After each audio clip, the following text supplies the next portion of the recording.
പിതാവിൻ്റെയും പുത്രൻ്റെയും പരിശുദ്ധാത്മാവിൻ്റെയും നാമത്തിൽ ആമേൻ. സ്നേഹമുള്ളവരെ, ഇന്ന് ജൂൺ മാസം 9-ാം തീയതി തിങ്കളാഴ്ച എന്നോടൊപ്പം വചനവായനയിൽ പങ്കെടുക്കുവാനായി എത്തിച്ചേർന്ന നിങ്ങളെ ഏവരെയും ഞാൻ ദൈവനാമത്തിൽ സ്വാഗതം ചെയ്യുന്നു. നമുക്ക് പ്രത്യാശയോടെ നമ്മുടെ നിയോഗങ്ങൾ സമർപ്പിക്കാം. വചനം ഇരുതല വാളിനേക്കാൾ മൂർച്ചയേറിയതും ശക്തിയേറിയതുമാണ്. വചനം ശ്രവിക്കുമ്പോൾ നമ്മുടെ നിയോഗങ്ങളും കർത്താവ് ശ്രവിക്കും. മനസ്സിൽ വിശ്വാസത്തോടെ ധൈര്യത്തോടുകൂടി നമുക്ക് നമ്മുടെ നിയോഗങ്ങൾ കർത്താവിൻ്റെ തിരുമുൻപിൽ സമർപ്പിച്ച് പ്രാർത്ഥനയിലായിരിക്കാം. ആശ്വാസത്തിൻ ഉറവിടമാം ക്രിസ്തു നിന്നെ വിളിച്ചിടുന്നു, നിന്നെ വിളിച്ചിടുന്നു.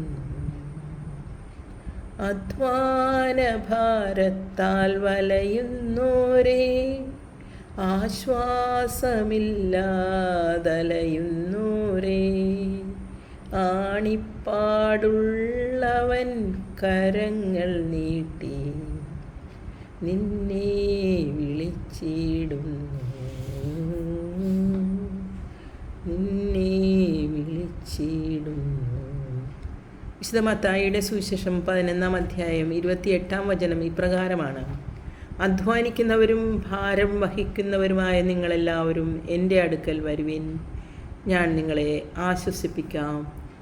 ഞാൻ ശാന്തശീലനും വിനീതഹൃദയനുമാകയാൽ എൻ്റെ നുകം വഹിക്കുകയും എന്നിൽ നിന്ന് പഠിക്കുകയും ചെയ്യുവിൻ, അപ്പോൾ നിങ്ങൾക്ക് ആശ്വാസം ലഭിക്കും. വിശുദ്ധ മത്തായി എഴുതിയ സുവിശേഷം 18-ാം അധ്യായം 28-29 തിരുവചനങ്ങളാണ്. അധ്വാനിക്കുന്നവരും ഭാരം വഹിക്കുന്നവരുമായ നിങ്ങളെല്ലാവരും എൻ്റെ അടുക്കൽ വരുവിൻ, ഞാൻ നിങ്ങളെ ആശ്വസിപ്പിക്കാം. ഞാൻ ശാന്തശീലനും വിനീതഹൃദയനുമാകയാൽ എൻ്റെ നുകം വഹിക്കുകയും എന്നിൽ നിന്ന് പഠിക്കുകയും ചെയ്യുവിൻ, അപ്പോൾ നിങ്ങൾക്ക് ആശ്വാസം ലഭിക്കും. ഇന്നത്തെ വചനഭാഗങ്ങളിലേക്ക് കടക്കാം. അപ്പസ്തോല പ്രവർത്തനം 17-ാം അധ്യായത്തിൻ്റെ തുടർച്ചയാണ് നാം ശ്രവിക്കുവാനുള്ളത്. പ്രത്യാശയോടുകൂടി ആയിരിക്കാം.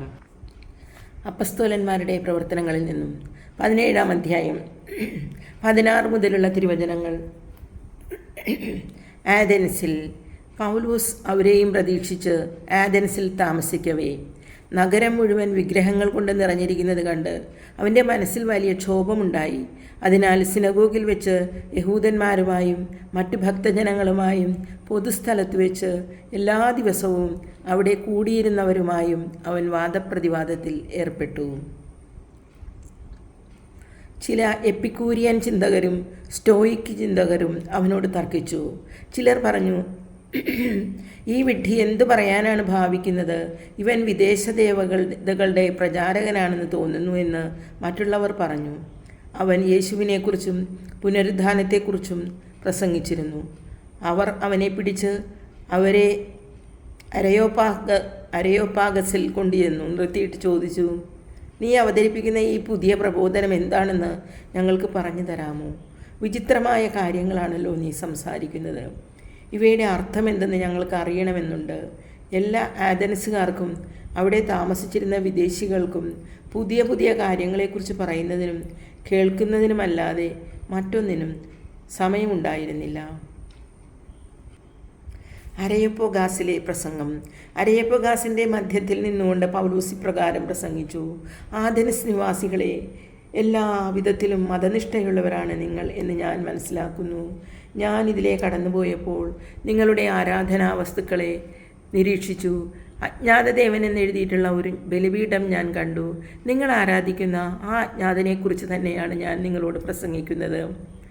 പ്രപഞ്ചത്തെയും അതിലുള്ള സകലത്തെയും സൃഷ്ടിച്ചവനും സ്വർഗത്തിൻ്റെയും ഭൂമിയുടെയും കർത്താവുമായ ദൈവം മനുഷ്യനിർമ്മിതമായ ആലയങ്ങളിലല്ല വസിക്കുന്നത്. അവിടത്തേക്ക് എന്തെങ്കിലും ആവശ്യമുണ്ടായിട്ടല്ല മനുഷ്യകരങ്ങളിൽ നിന്ന് അവിടുന്ന് ശുശ്രൂഷ സ്വീകരിക്കുന്നത്. കാരണം അവിടുന്ന് തന്നെയാണ് എല്ലാവർക്കും ജീവനും ശ്വാസവും മറ്റ് സകലതും പ്രദാനം ചെയ്യുന്നത്. ഭൂമുഖം മുഴുവൻ വ്യാപിച്ചു വസിക്കാൻ വേണ്ടി അവിടുന്ന് ഒരുവനിൽ നിന്ന് എല്ലാ ജനപദങ്ങളെയും സൃഷ്ടിച്ചു. അവർക്ക് വിഭിന്ന കാലങ്ങളും വാസഭൂമികളും നിശ്ചയിച്ചു കൊടുത്തു. ഇത് അവർ ദൈവത്തെ അന്വേഷിക്കുന്നതിനും ഒരുപക്ഷേ അനുഭവത്തിലൂടെ അവിടത്തെ കണ്ടെത്തുന്നതിനും വേണ്ടിയാണ്. എങ്കിലും അവിടുന്ന് നമ്മിൽ ആരിൽ നിന്നും അകലെയല്ല. എന്തെന്നാൽ അവിടുന്നിൽ നാം ജീവിക്കുന്നു, ചരിക്കുന്നു, നിലനിൽക്കുന്നു. നാം അവിടുത്തെ സന്താനങ്ങളാണെന്ന് നിങ്ങളോട് തന്നെ ചില കവികൾ പറഞ്ഞിട്ടുണ്ടല്ലോ. നാം ദൈവത്തിൻ്റെ സന്താനങ്ങളാകയാൽ മനുഷ്യൻ്റെ ഭാവനയും ശില്പവിദ്യയും ചേർന്ന് സ്വർണത്തിലും വെള്ളിയിലും കല്ലിലും കൊത്തിയെടുക്കുന്ന പ്രതിമ പോലെയാണ് ദൈവരൂപമെന്ന് വിചാരിക്കരുത്. അജ്ഞതയുടെ കാലഘട്ടങ്ങളെ ദൈവം കണക്കിലെടുത്തിട്ടില്ല. എന്നാൽ ഇപ്പോൾ എല്ലായിടത്തുമുള്ള സകല ജനങ്ങളും പശ്ചാത്തപിക്കണമെന്ന് അവിടുന്ന് ആജ്ഞാപിക്കുന്നു.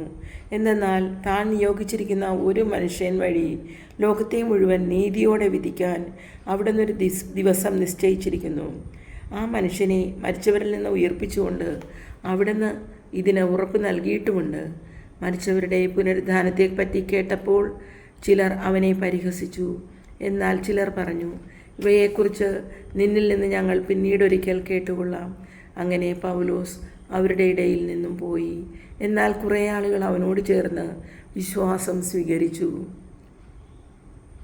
അരയപ്പഗാസുകാരൻ ഡൈനീഷ്യസും മോറിസ് എന്ന പേരുള്ള സ്ത്രീയും മറ്റു ചിലരും അക്കൂട്ടത്തിൽ ഉണ്ടായിരുന്നു. കർത്താവിൻ്റെ വചനം. ദൈവത്തിന് നന്ദി. സ്നേഹമുള്ളവരെ, ഈ നിമിഷങ്ങൾ വരെ നാം ദൈവവചനത്തിൽ ശ്രവിക്കുകയും വായിക്കുകയുമായിരുന്നു. നിങ്ങളെ ദൈവം അനുഗ്രഹിക്കട്ടെ. എന്നോടൊപ്പം പ്രാർത്ഥനാ ശുശ്രൂഷയിൽ പങ്കെടുക്കുന്ന നിങ്ങളെ, ആരുമല്ലാതിരുന്ന എന്നെ, നിങ്ങൾ എന്തെങ്കിലും കാര്യത്തിൽ വിശ്വസിക്കുന്നുണ്ടെങ്കിൽ കർത്താവിൻ്റെ അനുഗ്രഹം നമ്മോടൊത്തുണ്ടാവും. തീർച്ചയായും നിങ്ങൾ വിശ്വസിച്ചു കൊണ്ടിരിക്കുക. നമുക്ക് പ്രാർത്ഥിക്കാം. ദൈവാനുഗ്രഹമുള്ള ഒരു നല്ല ദിവസം ഞാൻ ആശംസിക്കുന്നു. സാധിക്കുന്നവർ എൻ്റെ ഈ യൂട്യൂബ് ചാനൽ മറ്റുള്ളവരിലേക്ക് കൂടി പരിചയപ്പെടുത്തി കൊടുക്കുവാൻ ശ്രമിക്കുക. ദൈവാനുഗ്രഹം ഉള്ള നല്ല ദിവസം ആശംസിക്കുന്നു. നന്ദി. സ്നേഹപൂർവ്വം നിങ്ങളുടെ വിക്ടോറിയ ടീച്ചർ.